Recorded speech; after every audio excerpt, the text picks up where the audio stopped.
నోద్ధవోన్యపి మన్యూనో యద్గుణైర్వార్తితః ప్రభుః ఆత్మద్వయునం లోకం గ్రాహయన్ ఇహ తిష్టతు.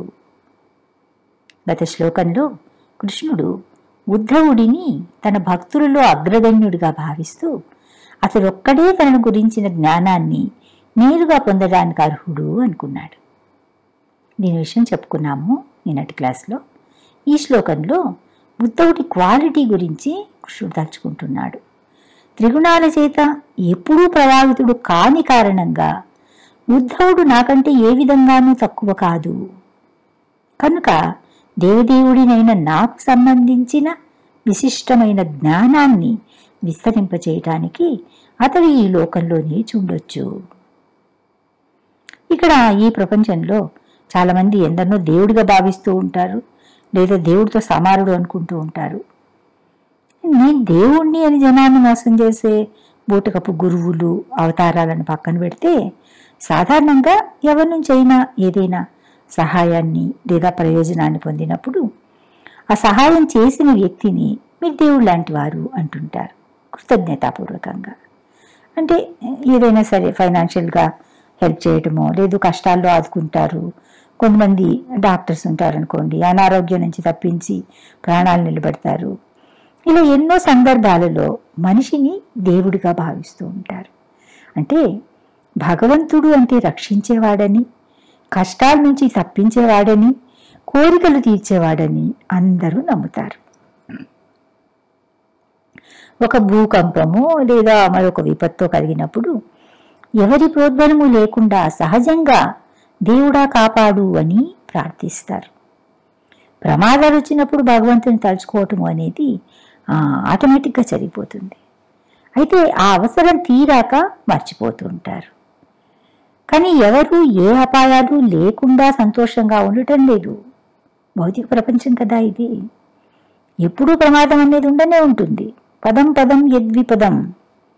అందువలన జగద్రక్షకుడు సర్వరక్షకుడు అయిన భగవంతుడిని ఎప్పుడూ మర్చిపోకూడదు. మంచి జరుగుతూ సుఖాల్లో తేలుతూ ఉన్నప్పుడు ఒకలాగా, కష్టాలు వచ్చినప్పుడు ఇంకోలాగా ప్రవర్తించకూడదు. దురదృష్టవశాత్తు సుఖంగా ఉన్నప్పుడు కనీసం దేవుణ్ణి తలుచుకోవటానికి కూడా తీరిక కోరిక లేని వ్యక్తులు కాస్త కష్టం కలిగేసరికి మొక్కులు మొక్కడము, అవి తీరకపోతే దేవుణ్ణి తిట్టడము, అసలు దేవుడు ఉన్నాడా అని ఆయన అస్తిత్వాన్ని సంశయించడము జరుగుతూ ఉంటాయి. అసలు భగవంతుడంటే ఎవరు, ఆయన స్థితి ఎటువంటిది ఎవరికి ఐడియా లేదు. భౌతిక ప్రపంచంలో అందరూ త్రిగుణాలతో ప్రభావితులై ఉంటారు. సత్వరజస్తమో గుణాలలో ఒక్కోసారి ఒక్కో గుణంతోనూ, ఇంకోసారి మిశ్రమ గుణాలతోనూ కూడా ఇన్ఫ్లుయెన్స్ అవుతూ ప్రవర్తిస్తూ ఉంటారు. భగవంతుడు వీటికి అతీతుడు. ఆయన తన ఉద్యమాన్ని నిర్వహించటానికి, ఆయన ఉద్యమం ఏంటి? దుష్ట శిక్షణ, శిష్ట రక్షణ, ధర్మ సంస్థాపన.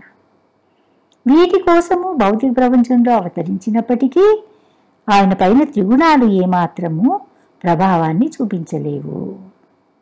ఇందువలన త్రిగుణమయ్యి అయిన భౌతిక శక్తి ఆయన తరఫున భౌతిక జగత్తు నియంత్రిస్తూ ఉంది. ఆయన అధీనంలో ఉన్న బహిరంగ శక్తి ఆయన పైన ప్రభావాన్ని చూపించలేదు కదా. మయాధ్యక్షేణ ప్రకృతి సూయతే స చరాచరం హేతునానేని కౌంతేయ జగత్ విపరివర్తతే.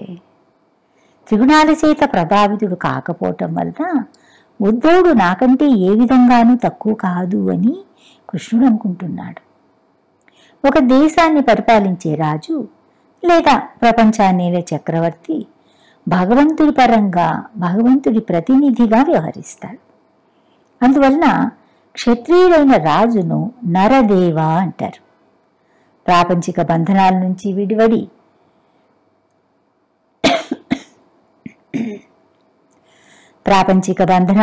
విడివడి పారమార్థికత వైపుకు నడిపించే గురువు కూడా భగవంతుడి ప్రతినిధిగా వ్యవహరిస్తారు. క్షత్రియులు భూవరులైతే బ్రాహ్మణులు భూసురులు. ఆధ్యాత్మికాచార్యుని బ్రాహ్మణ దేవత అని కూడా అంటారు. అయితే కేవలం బ్రాహ్మణులైనంత మాత్రాన భగవంతుడి ప్రతినిధి అయ్యే అర్హత ఉండదు. భౌతిక ప్రపంచంలో వర్ణాశ్రమ వ్యవస్థను అనుసరించి ఉన్నతమైన యోగ్యత కలిగిన వాళ్ళు బ్రాహ్మణులు. వాళ్ళను సత్వగుణానికి ప్రతీకగా చెప్తారు. రజస్తమ గుణాలకు ఏమాత్రమూ ప్రభావితులు కాకుండా సత్వగుణంలో స్థితులై ఉన్న వాళ్ళు బ్రాహ్మణ శ్రేష్ఠులు, భగవంతుని గురించిన అవగాహన ఉన్నవాళ్ళు.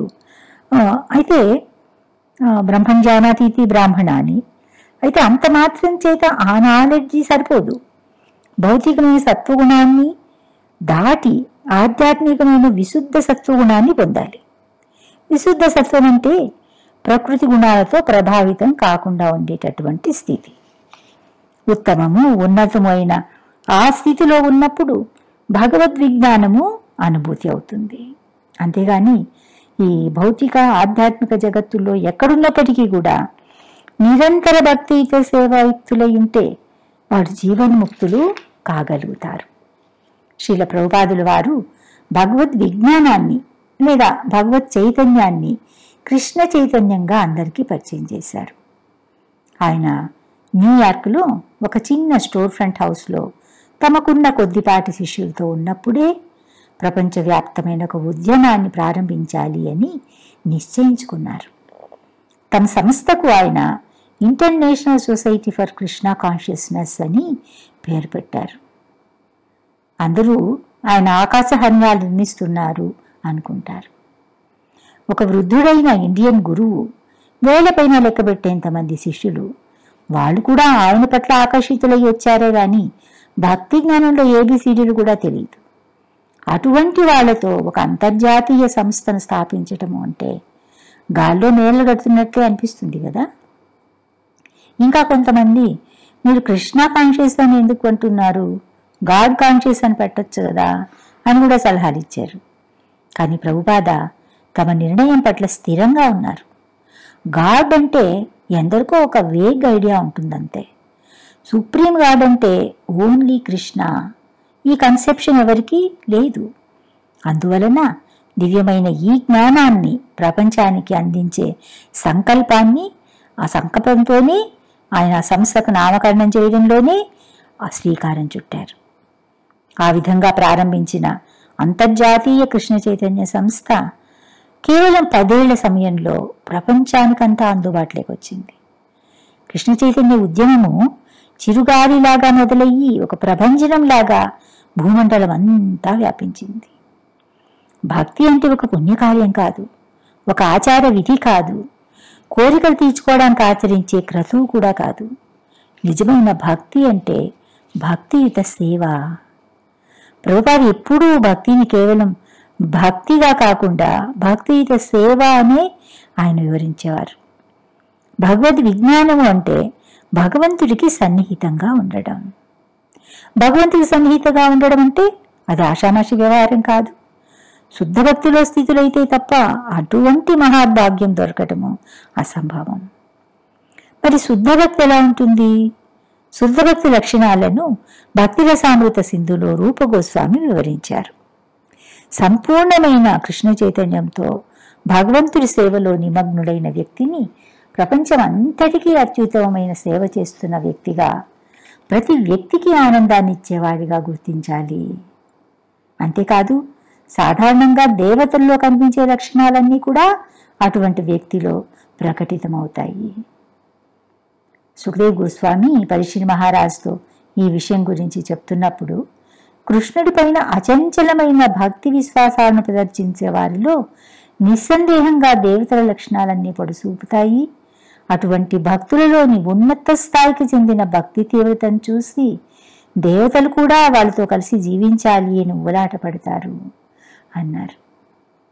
ప్రపంచంలో అందరూ సుఖం కావాలని అపేక్షిస్తారు, దుఃఖాన్ని ఎవరు కోరుకోరు. భౌతికమైన అనుభూతుల వలన సుఖం కలుగుతుంది, ఆధ్యాత్మిక అనుభూతుల వలన కూడా సుఖం కలుగుతుంది. అయితే ఏది నిజమైన సుఖం? భౌతికం అని దేన్నైతే అంటున్నామో ఇమీడియట్గా అది శాశ్వతమైంది కాదు అని తెలుసుకోవాలి. ఎంత కష్టపడి, ఎంత సాధించి, ఎంత సుఖానుభవం కలుగుతున్నా అది శాశ్వతంగా ఉండదు. పర్మనెంట్గా ఉండదని తెలిస్తే దాన్ని ఇంకా ఆ ఆనందాన్ని స్వేచ్ఛగా అనుభవించలేరు. పక్షులు, పావురాలు, పిచ్చుకలు లాంటివి తినడం కోసము కొంతమంది ఆరు బయట బాల్కనీలలో ధాన్యపు గింజలు చల్లుతూ ఉంటారు. సహజంగానే తిండిపైన ఆశతో అవి దగ్గరకు వస్తాయి. ఒక క్షణం వాటిని గమనించి చూస్తే గింజలు తింటూ ఉన్నప్పుడు వాటి చూపులు చాలా వేగంగా అటు ఇటు కదులుతూ ఉంటాయి. ఏ క్షణంలో ఎటువైపు నుంచి ప్రమాదం ముంచుకొస్తుందో అని వాటి భయం. ఉష్ అంటే చాలు వెంటనే ఎగిరిపోతాయి. అభద్రత. కర్బేగాల్లో వధించటానికి మేకలు, గొర్రెలు లాంటి జంతువులని మందలుగా ఒక చోట కట్టి ఉంటారు. వాటి ఎదుట పచ్చగడ్డి కూడా ఉంటుంది. కళ్ళ ముందే ఒక్కో మేకను లాక్కుని వెళ్ళి చంపుతున్నా అవి చూస్తున్నాయి. అయినప్పటికీ తర్వాత వంతు తనదే అని వివేకం లేకుండా అవి సంతోషంగా గడ్డి తింటూ ఉంటాయి. అజ్ఞానం. కానీ మనుషులు పక్షులకు, ప్రాణులకు భిన్నమైనటువంటి వాళ్ళు. అభద్రతలకు, అజ్ఞానాన్ని గుర్తించగల వివేకం వాళ్ళకుంటుంది. ఎవరికైనా సకల సౌకర్యాలు సమకూర్చి ఇంకాసేపట్లోనే వర్ణించబోతున్నావు, ఈ లోపల వీటిని ఎంజాయ్ చెయ్యి అంటే ఏమైనా ఆసక్తిగా ఉంటుందా? ధ్యాసంతా తమకు రాబోయే ప్రమాదం నుంచి ఎలా తప్పించుకోవాలి అనే దాంట్లోనే ఉంటుంది, కానీ ఆనందం అనుభవించడం అని ఉండదు. విచక్షణ. సో అది మానవుల్లో మాత్రమే ఉంటుంది. నిజమైన ఆనందం శాశ్వతమైనదిగా ఉండాలి. అది కేవలం భక్తి యోగంలో మాత్రమే దొరుకుతుంది. పరమభక్తి వలన లభించే ఆనందం శాశ్వతమైనది కావటం వలన అది సర్వోన్నతమైన స్థాయికి చెందింది. భగవద్గీత 3rd చాప్టర్లో 21వ శ్లోకము, యద్యద్ ఆచరితి శ్రేష్ఠ తత్తత్ ఏవేతరో జనః సయత్ ప్రమాణం కురుతే లోకస్తత్ అనువర్తతే. గొప్ప వ్యక్తులు లేదా ఉత్తములైనటువంటి నాయకులు ఏ పని చేస్తారో, అంటే ఎటువంటి పని చేస్తారో వాటిని సామాన్యులు కూడా అనుసరిస్తారు. ఆదర్శప్రాయమైన కార్యాలు చేయటం చేత ప్రపంచమంతా వాళ్ళని ఫాలో చేస్తుంది. ఈ శ్లోకం తరువాత కృష్ణుడు ముఖ్యమైన ఇంకో విషయాన్ని గురించి చెప్పాడు. ముల్లోకాల్లోనూ నేను చేసి తీరవలసిన కర్మలు అంటే పనులంటూ ఏవీ లేవు. దేన్నైనా పొందవలసిన అవసరం కానీ దేనికైనా కొరత కానీ నాకు లేదు. అయినప్పటికీ నేను విహిత కర్మలను ఆచరిస్తున్నాను. ఇక్కడ అందరికీ ఒక సందేహం వస్తుంది, రావాలి. పరమపురుషుడు, లోకేశ్వరేశ్వరుడు, ఆదిదేవుడు అయినటువంటి శ్రీకృష్ణుడు విహిత కర్మలను ఆచరించాల్సిన అగత్యం ఏముంది? దీనికి సమాధానం కూడా తర్వాత శ్లోకంలో కృష్ణుడు చెప్తున్నాడు. పార్థ, విహిత కర్మలను నేను శ్రద్ధతో చెయ్యకపోతే మానవులందరూ నా మార్గాన్ని అనుసరిస్తారు, అంటే వాళ్ళు కూడా చెయ్యరు అని. యదిహ్యహం నవర్తేయం జాతు కర్మణ్యతంద్రిత మమ వర్త్మానువర్తంతే మనుష్య పార్థ సర్వశః. ఆధ్యాత్మిక జీవితంలో అభ్యుదయం సాధించటానికి వీలయ్యేలాగా ప్రతి నాగరిక వ్యక్తి సంప్రదాయ సిద్ధమైన కుటుంబ ధర్మాలు, అంటే వాళ్ళు ఆచరించవలసినటువంటి ధర్మాలు ఉంటాయి. అటువంటి నియమ నిబంధనలు బద్ధాత్ములకే గాని కృష్ణ భగవానుడికి లేవు.